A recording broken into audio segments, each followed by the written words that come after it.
Détroit d'Ormuz. Heure locale, 5h17. Le premier avertissement n'est pas un son. C'est un changement de mouvement. Sur la passerelle du destroyer américain, un contact de surface qui dérivait à basse vitesse vire brusquement et accélère. Puis un deuxième fait de même. Puis un troisième. 3 trajectoires rapides, toutes venant du nord, toutes se resserrant vers l'étroit couloir de navigation, comme si elles avaient attendu la même seconde exacte. À l'intérieur du centre de combat, l'image radar se précise. 3 contacts de surface au relèvement 0, 3-1.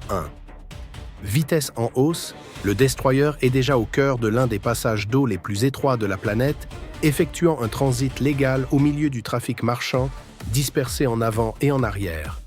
À tribord, l'eau est ouverte mais exposée. À bâbord, la côte se profile basse et ocre dans la brume matinale. Il n'y a pas de marge supplémentaire ici. Pas de distance gaspillée, pas de temps pour se tromper. Au début, les 3 contacts semblent petits, puis leur vitesse bondit à nouveau. Maintenant, 28 nœuds. Cela retient l'attention de tout le monde. Sur la passerelle, personne ne panique. Personne ne hausse la voix. Le commandant s'approche du répétiteur tactique, étudie la géométrie de rapprochement pendant une seconde, puis donne l'ordre du même ton qu'il pourrait employer pour corriger une ligne de route. Appelez-les une fois. Enregistrez tout. Maintenez le cap. L'opérateur radio émet sur la fréquence passerelle à passerelle. Navire non identifié, ici bâtiment de guerre des États-Unis en transit international. Vous approchez à une vitesse dangereuse. Changez de cap immédiatement. Pas de réponse. En bas dans le centre d'information de combat, l'atmosphère change sans que personne ne le dise à voix haute. Ce n'est plus un suivi de routine. C'est de la gestion de menaces. Des numéros de piste sont attribués. Les relèvements sont mis à jour toutes les quelques secondes.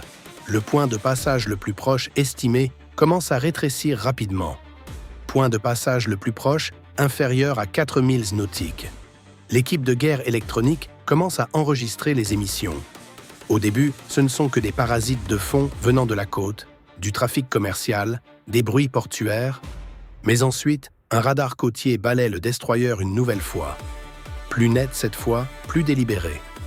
Pas un accrochage dur, pas encore, mais plus anodin non plus. Sur l'aile tribord de la passerelle, un guetteur soulève ses jumelles. Contact visuel. 3 embarcations rapides, profil bas, personnel armé visible sur le pont. C'est la première confirmation humaine. Le soleil levant accroche l'écume blanche qui se brise sur les proues des bateaux qui approchent. Ce ne sont pas des bateaux de pêche, ce ne sont pas des civils égarés. Leurs coques sont étroites, agressives, conçues pour la vitesse, avec des formes sombres montées à l'avant et au milieu qui ressemblent beaucoup à des mitrailleuses lourdes ou à des rampes de roquettes. Même à distance, leur posture dit la même chose que leur vitesse dit déjà. Ils ne sont pas là pour passer. L'officier de quart ordonne à la caméra avant de zoomer davantage. Le flux s'anime sur un écran répétiteur. 3 vedettes d'attaque rapide iraniennes, manœuvrant juste assez pour rester imprévisibles, mais pas assez pour dissimuler leur destination. Droit sur le destroyer. L'appel revient dans le centre d'information de combat. Confirmé. Vedette rapide iranienne. Personnel armé multiple. Le canon de 5 pouces à l'avant pivote de quelques degrés hors de l'axe. Pas assez pour menacer, juste assez pour être vu. Sur un autre pont, le système d'armes de défense rapproché passe en veille active.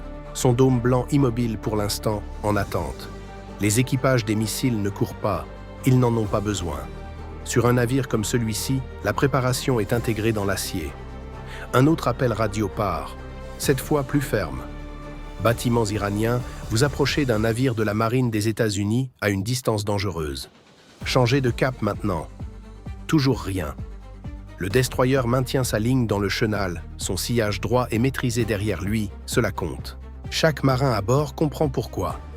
Dans un endroit comme Ormuz, le premier navire à surréagir perd souvent le récit, même s'il gagne l'affrontement. Puis l'une des vedettes iraniennes rompt la formation. Elle surgit devant les 2 autres et s'oriente vers la proue tribord du destroyer. Vite, trop vite pour une filature de routine. Son sillage durcit en un couteau blanc vif sur l'eau. Sur la passerelle, les têtes se tournent vers les fenêtres. Sur le flux vidéo, un homme près de la monture avant se tient d'une main et garde l'autre près de l'arme. Point de passage le plus proche maintenant 2,6. Ce chiffre flotte dans l'air. Une autre émission côtière traverse le tableau de guerre électronique, plus étroite, plus focalisée. L'officier de guerre électronique se penche sur sa console, écoutant le signal dans son casque comme s'il pouvait parler. Nous sommes illuminés depuis la côte.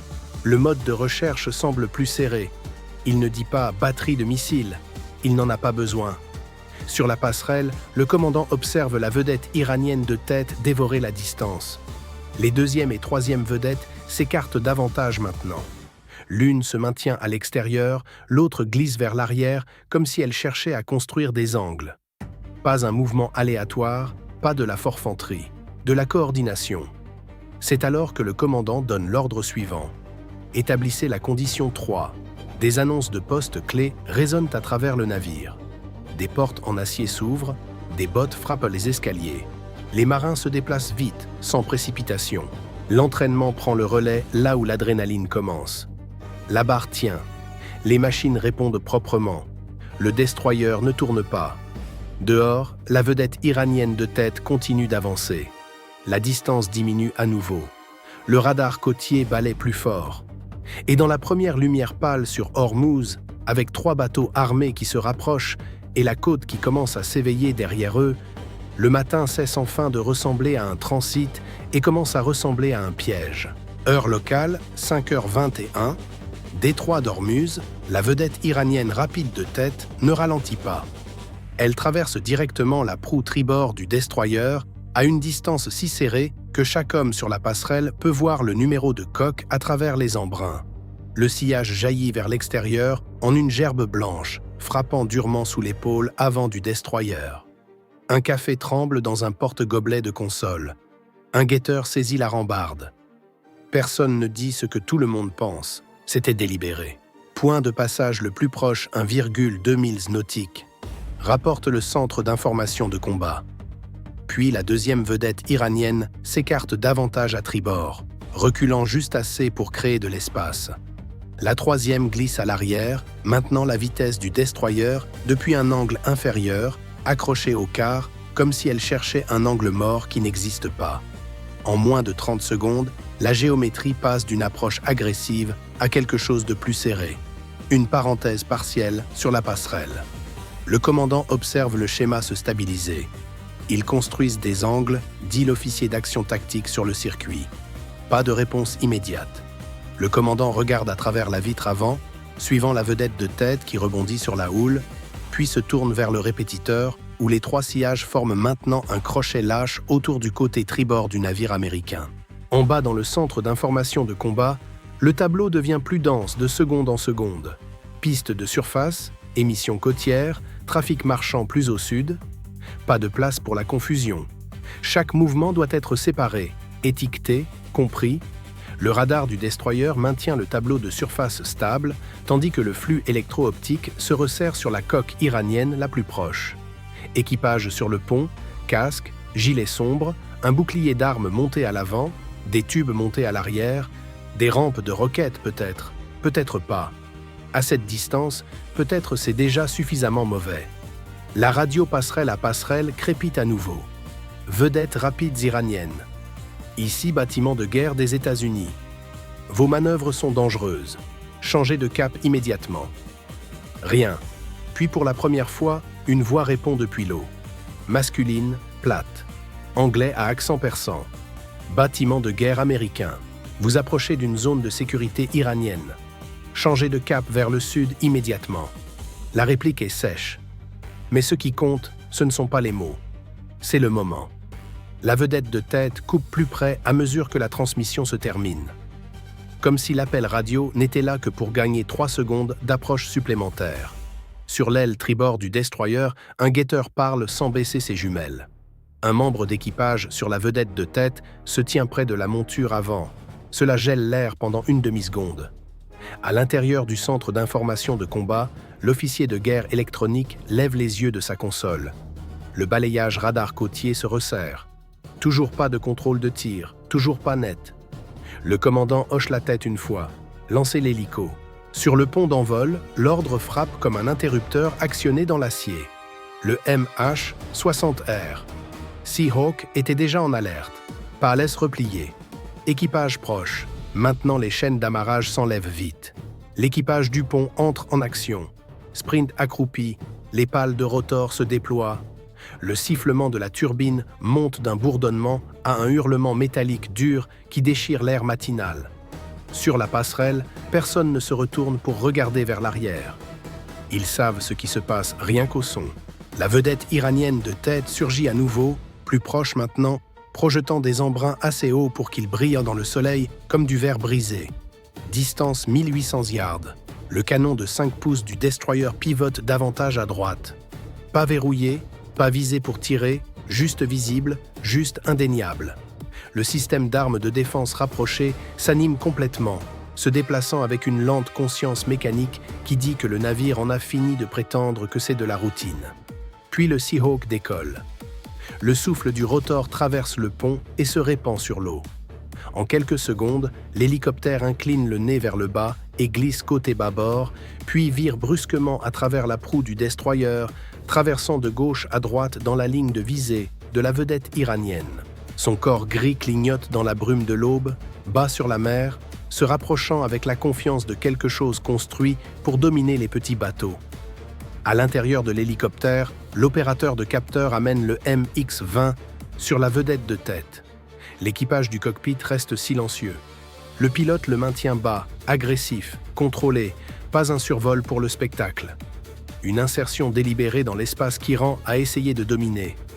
De retour sur la passerelle, le tableau tactique change à nouveau. Actif aérien en station.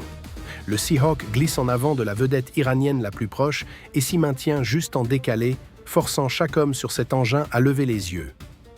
Un désignateur laser vert clignote à travers les fenêtres de la passerelle de la vedette de tête. Non létal, impossible à manquer. Le message par haut-parleur arrive une seconde plus tard. Bâtiment iranien, changez de cap maintenant. Vous manœuvrez de façon dangereuse à proximité d'un bâtiment de guerre des États-Unis. Répétez en anglais, puis répétez à nouveau dans une courte phrase persane opérationnelle du script de l'équipage aérien. La vedette de tête oscille légèrement en frappant le souffle du rotor de l'hélicoptère. Pour la première fois de toute la matinée, sa proue dérive de quelques degrés hors de la ligne du destroyer. Pas grand-chose, pas suffisant. Mais pendant que les yeux sur la passerelle restent fixés sur les bateaux, le vrai changement se produit à l'intérieur du centre d'information de combat. L'officier de guerre électronique se raidit dans son siège. Nouvelle émission, même secteur côtier. Il écoute, observe, revérifie, puis il dit lentement et très clairement. La vedette de tête rayonne maintenant. Recherche de surface courte portée. Attendez, non. Comportement de pistage. Il illumine l'hélico. Personne ne parle pendant une seconde. C'est l'erreur. Le harcèlement est une chose, les manœuvres dangereuses en sont une autre. Mais pister un hélicoptère de la marine américaine à courte portée au milieu d'une confrontation active, c'est différent. Cela franchit la ligne du théâtre vers un comportement de ciblage. Sur la passerelle, le commandant ne hausse pas la voix. Défense en couche. Demandez l'autorisation de tir d'avertissement. Gardez l'hélicoptère sur lui.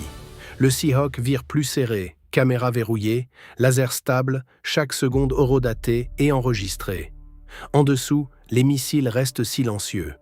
Les canons restent silencieux.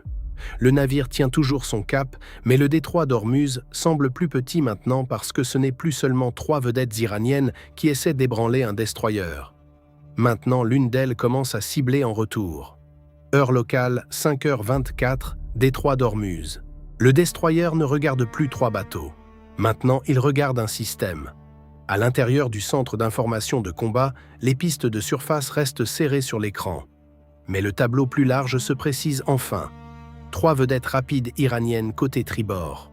Un contact plus grand se maintenant plus au nord, hors de la ligne de poussée immédiate.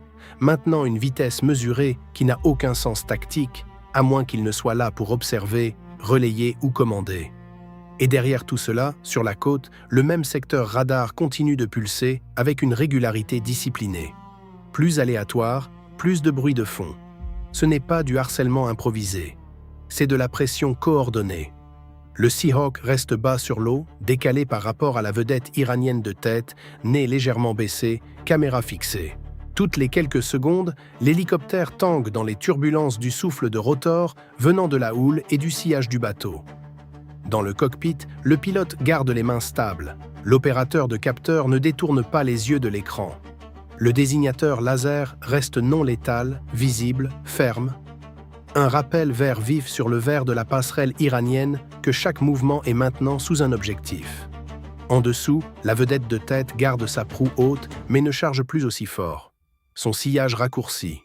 La deuxième vedette s'écarte à nouveau, incertaine maintenant, tandis que la troisième continue de rôder à l'arrière, cherchant encore à préserver un angle. Puis les premiers avions de chasse américains se signalent. L'appel passe sur le circuit, propre et concis, presque trop calme pour le moment.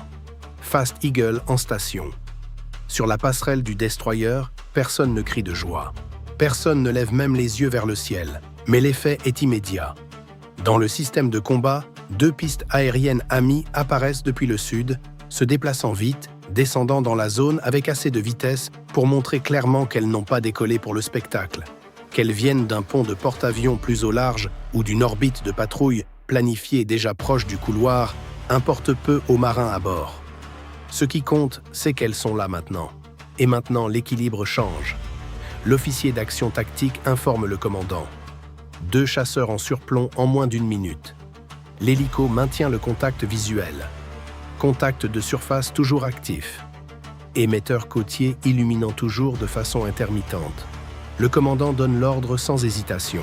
Passez le système d'armes de défense rapproché en pistage actif. Gardez les missiles froids. Personne ne tire à moins d'un acte hostile ou d'un lancement confirmé. Cette ligne compte. Le navire entre plus fort en défense, mais il n'est toujours pas le navire qui escalade le premier. Dans le centre d'information de combat, l'équipe d'armes acquiesce.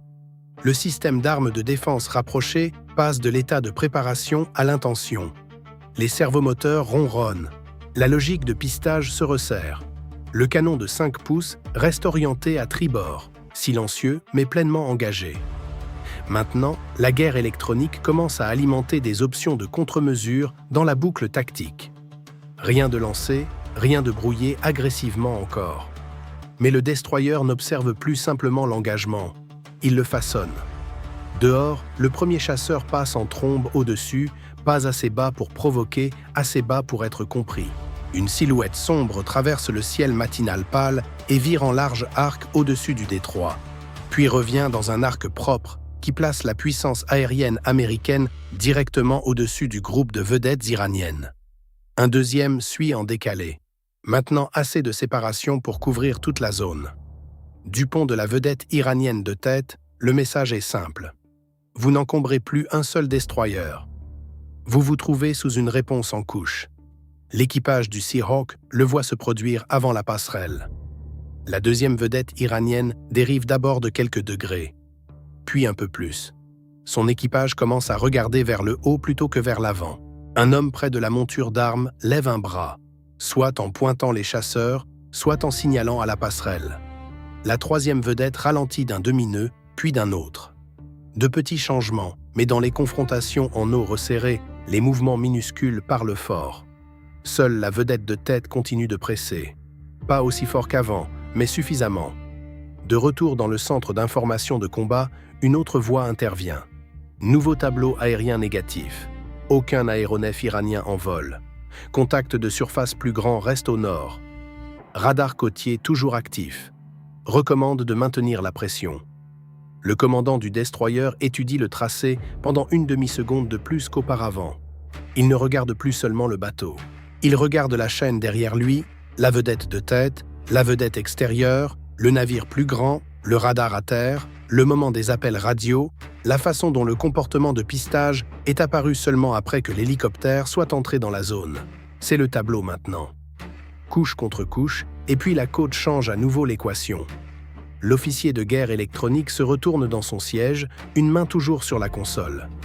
Pic d'émission, même secteur côtier, faisceau plus étroit, peut-être en train de séquencer, peut-être en train de préparer une piste de qualité missile. Personne n'a besoin de traduction. La passerelle se fait plus silencieuse, pas plus bruyante.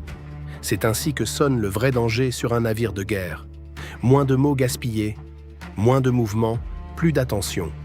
Les chasseurs reviennent pour un autre passage. Pas en piqué, pas en menace, juste en prenant possession de l'air au-dessus de l'engagement. Le Seahawk élargit légèrement son orbite pour préserver l'espace, mais reste verrouillé sur la vedette de tête. Le destroyer tient son cap à travers Ormuz, sillage droit, proue stable, montrant à chaque caméra, chaque radar, chaque homme de quart des deux côtés la même chose. Le navire américain ne fait pas demi-tour. Du côté iranien, les premiers signes d'incertitude se répandent, mais la situation ne s'apaise pas. Pas encore, parce que maintenant la côte est impliquée d'une façon qu'elle ne l'était pas 3 minutes plus tôt. Maintenant, les bateaux ne sont plus seuls. Maintenant, le radar à terre agit comme une partie du combat. Et dans le détroit d'Ormuz, une fois que la côte s'en mêle, chaque seconde qui suit devient plus dangereuse que la précédente. Heure locale, 5h27, détroit d'Ormuz. La ligne manque de se rompre sur l'eau. Cela arrive si vite que personne sur la passerelle n'est pleinement certain de ce qu'il a vu au début. La vedette iranienne rapide de tête surgit sur le côté tribord du destroyer, proue claquant à travers son propre poids. Puis quelque chose clignote près de la monture avant. Une gerbe brève, un trait bas sur l'eau. Une seconde plus tard, des embruns blancs éclatent sur le travers tribord du destroyer, assez proche pour projeter de la bruine sur les fenêtres inférieures de la passerelle. Pas un impact. Pas un raté que quiconque est prêt à ignorer. À l'intérieur du centre d'information de combat, 3 voix parlent en même temps. Chute tribord. Possible requête d'avertissement. Pas de lancement de missiles confirmé. Le commandant ne demande pas laquelle c'est. À cette distance, avec la côte illuminée et des bateaux armés qui encombrent le navire, la différence entre un tir d'avertissement et une mauvaise pression sur la détente n'est pas opérationnellement utile. C'est un acte hostile de toute façon. Passez en posture d'engagement complet, dit-il, armes en sécurité. Attendez l'autorisation. Le destroyer répond instantanément. Le système d'armes de défense rapproché pivote durement à tribord et se verrouille en pistage actif. Le canon de 5 pouces termine sa traversée et se stabilise directement sur le secteur de la vedette de tête. Les équipages de missiles attendent en dessous, à un seul ordre de transformer toute la géométrie de la matinée en feu et en débris. Sur la passerelle, l'officier de quart maintient le navire stable même maintenant, même après l'impact. Surtout maintenant, parce que si le destroyer vire brusquement dans le chenal, le trafic marchand derrière lui se comprime, les angles s'effondrent et tout le transit devient chaos. Dehors, le Seahawk rompt immédiatement son orbite basse. Le pilote écarte l'hélicoptère plus largement et plus haut, hors de portée des armes légères, tout en gardant la vedette iranienne de tête en vue. Dans la cabine, l'opérateur de capteur zoome sur l'avant-pont de la vedette, cherchant de la fumée, un éclair de tube. N'importe quoi qui confirmera exactement ce qui vient de quitter cette coque. Missile confirmé négatif, dit-il. Possible roquette non guidée ou obus d'avertissement. Personnel multiple toujours sur le pont. Les chasseurs en surplomb réagissent ensuite. Fast Eagle confirme impact hostile. On descend plus bas. L'un des avions perd de l'altitude dans une descente douce et contrôlée. Pas pour attaquer, mais pour posséder l'espace aérien si complètement que chaque regard sur chaque pont iranien est attiré vers le haut. Le deuxième reste plus haut, en décalé, couvrant toute la zone. Pas de largage d'armes, pas d'accrochage radar annoncé sur les communications ouvertes, juste la vitesse, la position et une présence indéniable. Sur l'eau, la formation craque enfin. La deuxième vedette iranienne, celle qui s'était écartée plus tôt, cède la première.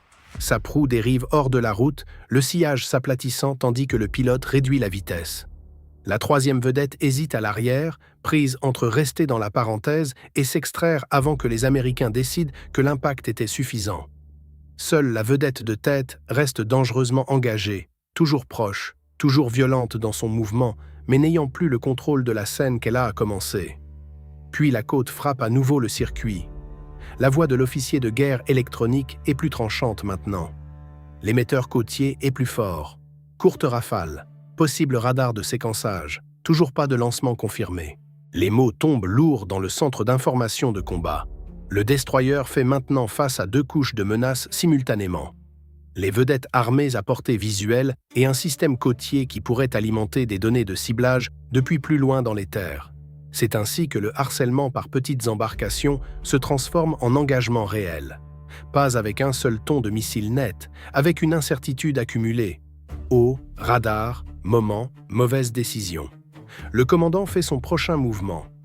Demandez le feu libre si le verrouillage côtier continue. Tir d'avertissement sur la table. Assurez-vous que chaque capteur enregistre. Personne ne se méprend sur ce que cela signifie. On est maintenant à quelques secondes de l'impact ou à quelques secondes de la riposte.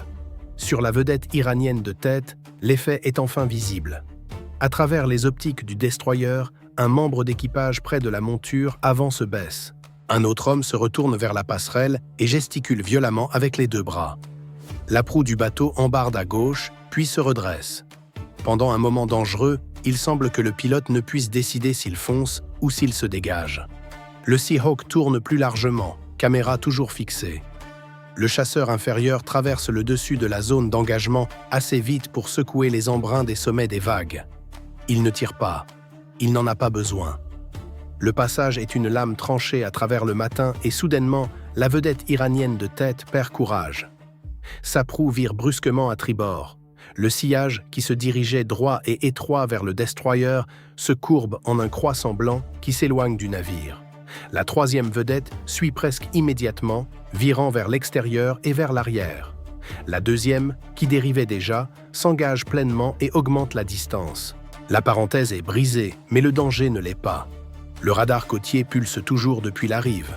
Le contact iranien plus grand au nord de la Seine reste en place, observant, attendant, peut-être relayant, peut-être attendant de voir si les Américains vont maintenant tirer sur des bateaux qui se retirent et offrir à Téhéran l'image qu'il était venu chercher. Ils ne le font pas. Le destroyer tient sa ligne. C'est la discipline de la chose.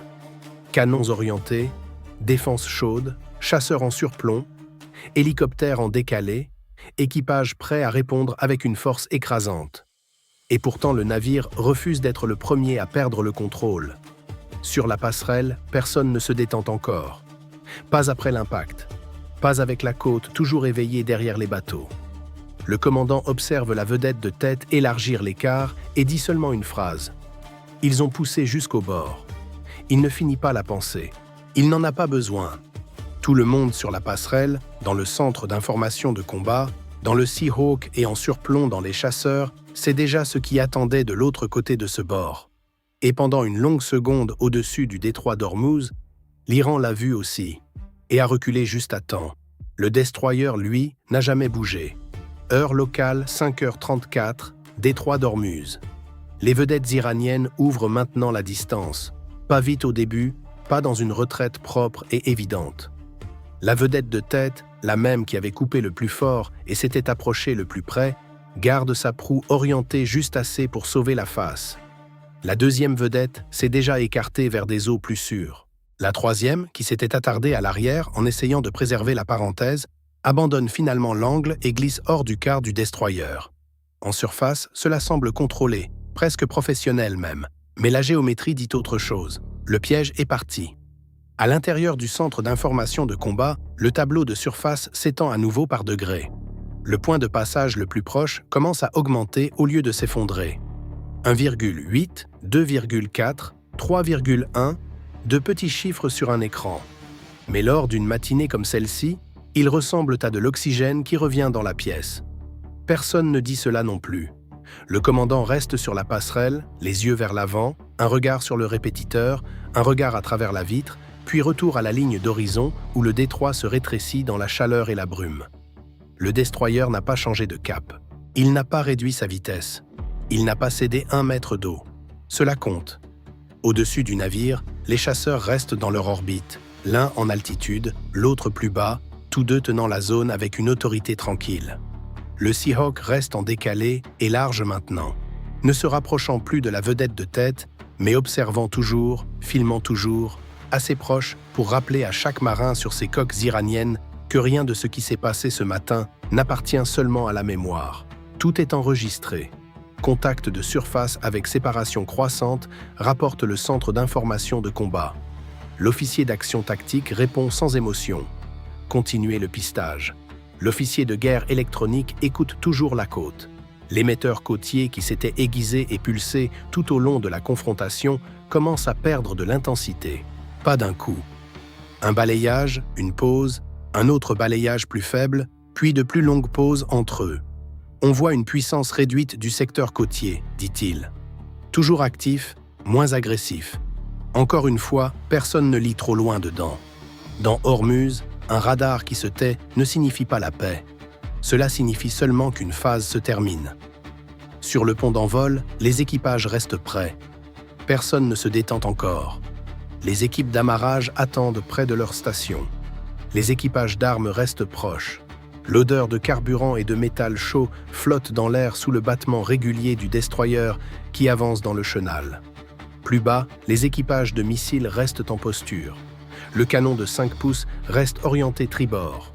Le système d'armes de défense rapproché reste actif et conscient, pistant sans tirer comme un animal toujours éveillé après que la menace ait commencé à reculer. C'est ainsi qu'un vrai navire de guerre s'installe après le bord. Pas en se relâchant, en refusant d'assumer que le danger est terminé juste parce qu'il s'éloigne. La vedette iranienne de tête vire encore de quelques degrés. Maintenant, la retraite est indéniable. À travers le flux optique, les membres d'équipage qui s'étaient tenus près de la monture avant ne sont plus tournés vers le destroyer. L'un est assis. Un autre est tourné, parlant dans un combiné ou une radio. Le mouvement est plus petit maintenant, moins de panache, moins d'intention. Les deuxième et troisième vedettes se sont déjà éloignées suffisamment l'une de l'autre pour que personne ne puisse les confondre avec un schéma d'attaque coordonné. Quel que soit le plan, il est terminé. Mais les Américains ont assez vu. C'est peut-être la partie la plus importante de la matinée.